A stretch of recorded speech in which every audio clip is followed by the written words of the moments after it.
Se suele decir que los datos no mienten, pero ¿es eso siempre cierto?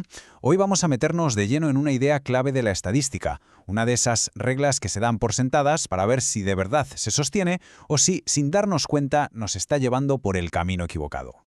A ver, vamos a empezar con esta pregunta que es bastante potente. ¿Y si un único dato raro pudiera tirar por tierra un estudio científico entero? Suena a exageración, ¿verdad? Pues ya veremos que quizás no lo es tanto.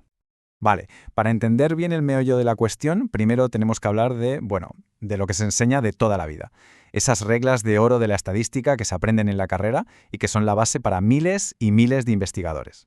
Y es que la correlación es el pan de cada día en ciencias como la psicología. Por eso es tan importante lo que vamos a ver. Fijaos en este dato. Un 81,2%, más del 80% de los estudios en una revisión usaban correlaciones. O sea que entender bien cómo funciona es absolutamente crucial. Y en el corazón de todas esas reglas hay una palabra clave: normalidad. ¿Qué es eso? Pues es la idea de que si se recogen datos suficientes, se van a distribuir de una forma muy concreta, de manera simétrica, alrededor de un valor medio, como una montañita perfecta. Exacto, es esta imagen, la famosísima campana de Gauss. Durante décadas esto ha sido como el santo grial de los datos, la forma ideal que se supone que deben tener para que podamos fiarnos de los resultados. Y aquí llegamos a la gran creencia, al mito que vamos a poner a prueba. La regla no escrita que dice, si los datos no tienen esta forma de campana perfecta, ojo, porque la correlación que se encuentre podría no ser real, podría ser un simple espejismo. Pero, ¿y si esa regla no fuera tan cierta? Pues eso es justo lo que se preguntó un estudio reciente, y para salir de dudas diseñaron lo que podríamos llamar una prueba de estrés estadística. Vamos, para ver si esa norma tan antigua aguanta de verdad cuando se le aprietan las tuercas. ¿Y cómo lo hicieron? Pues con una técnica potentísima que se llama simulación de Monte Carlo. A ver, para que nos entendamos, es como hacer un crash test de los que se hacen con los coches, pero para la estadística. En vez de estrellar un coche, se estrellan los métodos estadísticos contra miles y miles de escenarios de datos distintos para ver hasta dónde aguantan y por dónde se rompen. Y ojo, que la escala de esta prueba fue una auténtica barbaridad. Hablamos de 280.000 conjuntos de datos simulados. ¡280.000! Jugaron con todo. El tamaño de la muestra, la fuerza de la correlación y, lo más importante, crearon escenarios con datos perfectos, normales, otros que no lo eran y otros que tenían esos datos raros que llaman outliers. Y aquí es donde la cosa se pone interesante de verdad, porque los resultados de esta mega prueba de estrés, pues no apuntaron a quien todo el mundo esperaba. Resulta, y esto es un primer bombazo, que la forma de los datos, si eran normales o no, casi no afectaba la precisión de la correlación. O sea, esa regla sagrada que lleva años en los libros de texto, parece que, al final, no era para tanto. Claro, esto nos deja con una pregunta flotando en el aire. Si la normalidad no es el problema, entonces, ¿cuál es la verdadera amenaza? ¿Qué es lo que de verdad puede hacer que nuestros resultados se vayan al traste? Pues el estudio señala a un culpable con nombre y apellidos, el outlier, o el valor atípico. Ya sabéis, ese punto en los datos que está a su bola, súper alejado del resto, esa anomalía estadística. Y como podemos ver aquí, hay de varios tipos. No todos son iguales. A la izquierda tenemos los discordantes, que son muy extremos en una cosa pero no en la otra. A la derecha, los contaminantes, que son extremos en todo. Pero da igual, porque ambos hacen lo mismo, y es muy peligroso. Son capaces de arrastrar la línea de tendencia, básicamente inventándose o exagerando una relación que en el resto de los datos, pues simplemente no está. El efecto que tienen es brutal, se ve a simple vista. Fijaos, a la izquierda tenemos una distribución normal, perfecta. Pues en el centro, con solo añadir unos pocos de estos outliers, la forma se deforma por completo. El cambio es radical, vamos.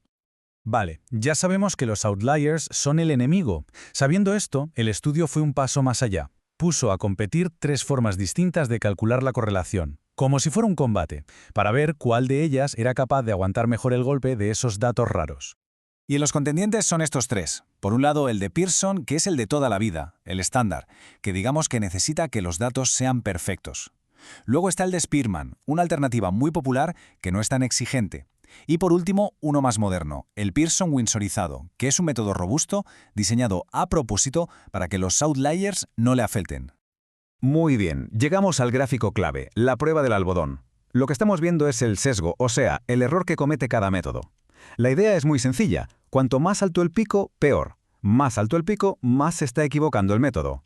Y ahora fijaos bien, porque la diferencia es espectacular. Miremos la línea de puntos. Ese es el método de Pearson, el clásico. ¿Veis lo que pasa cada vez que aparecen outliers, marcados como OL? ¡Boom! Los picos de error se disparan. Está dando un resultado completamente inflado. Vamos, que está mal.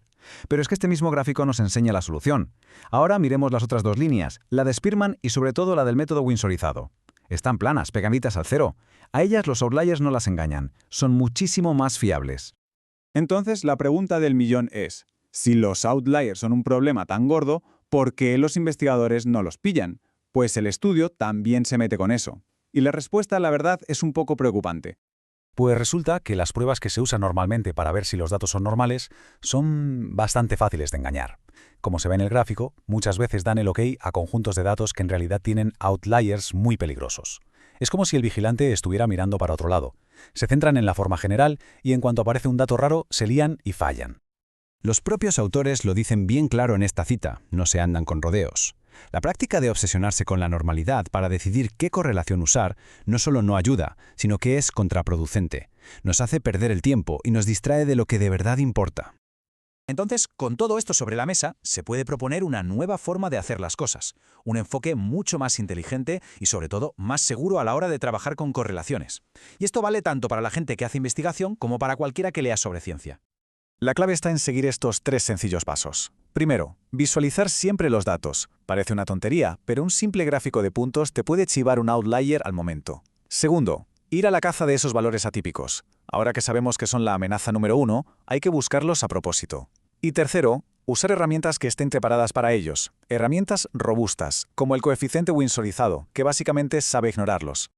Y vamos a terminar con una reflexión final. Todo esto nos enseña que un único dato fuera de lugar puede, literalmente, inventarse una conexión que no existe. Y eso obliga a plantearse una cosa. ¿Cuántos descubrimientos científicos, cuántas de esas relaciones demostradas que leemos por ahí podrían ser en realidad, pues eso, una simple ilusión estadística? La próxima vez que leamos sobre una correlación sorprendente, quizá la primera pregunta debería ser, oye, ¿y alguien se ha molestado en buscar los outliers?